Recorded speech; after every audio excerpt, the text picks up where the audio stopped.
তাদের ফসলে শেষ করবে, পানি দিবে নাই। আবার এখন ওই গুলাইতেও আবার তেল দেয় না, ডিজেল দেয় না, বলেছে না আপনি কাঠ নিয়ে আসেন, সে কাঠ আনে। এখন থেকে পাম্পগুলো অটোমেটিক লোড হয়েছে।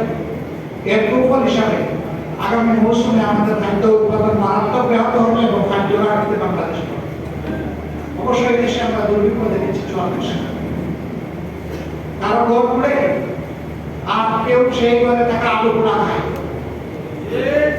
এখন যারা আছে তারা বলে আলু পোড়া খাওয়ার অপেক্ষায় আছে।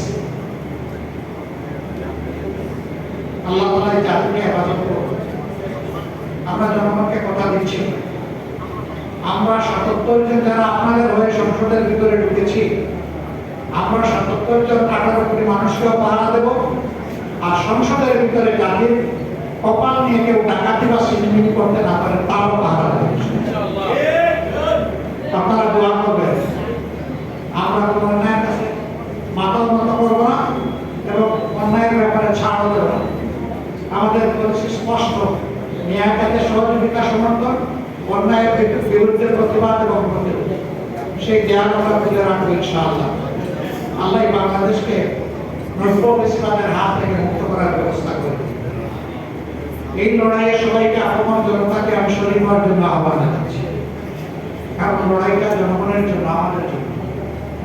ইনশাআল্লাহ ন্যায় এবং সত্যের এই লড়াই আমাদের বিজয় হবে, জনগণের বিজয় হবে, বেশিবাদীরা হেরে যাবে ইনশাআল্লাহ। আমি বলেছি যেদিন গণভোটের গণরায়কে অস্বীকার করা হয়েছে সেই দিন থেকে নতুন করে আবার ফেসিবাদের যাত্রা বাংলাদেশে শুরু হয়েছে।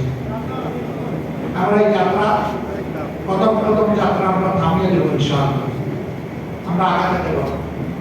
আরেকটা বিষয় বলে শেষ করছি, জ্বালানি সংকট মোকাবিলা করার জন্য আমাদের ফিরিস্তা শিশুদের উপরে প্রথমে হাত করেছে, তাদের স্কুল বন্ধ করে দিয়ে পরে পাঠিয়ে দেওয়া হচ্ছে। করোনার সময় দারুণ ব্যাহত হয়েছে, অনেক শিশু সন্তান ড্রপ আউট হয়ে গেছে, লেখাপড়া শুধু ছাড়ে না, এসে বিপদে চলে গেছে, কিশোর ক্যাম্পের অংশ হয়ে গেছে। এখন আবার যদি একই পথে এই সরকার হাঁটে তাহলে এই জাতিকে অন্তত এবং মূর্খতার চাদরে ডেকে দেওয়ার সিদ্ধান্ত নেবে এই সরকার। আমরা এটা রুখে দেব, এইটাও আমরা মানব না। আমাদের সন্তানদের মেধা হত্যা করার সুযোগ আমরা কাউকে দেব। আমাদের বার্তা স্পষ্ট, সব ব্যবস্থাপনা নেওয়ার পরে সর্বশেষ হবে শিক্ষা, এর আগে নয়।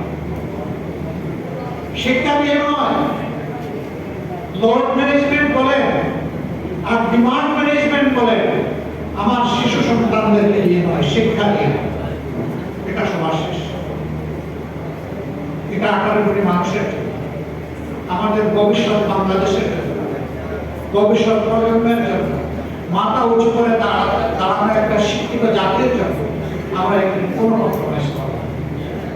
আবার আজকের এই আলোচনা সভা শুভকামনা করে এবং যাত্রা অব্যাহত করে যাত্রা মহান মাহবুদের দরবারে কামনা করে আয়োজক সবাইকে, সংগঠনের সবাইকে, সুধীমণ্ডলীকে আমার পক্ষ থেকে কৃতজ্ঞতা জানিয়ে আমার বক্তব্য এখানে শেষ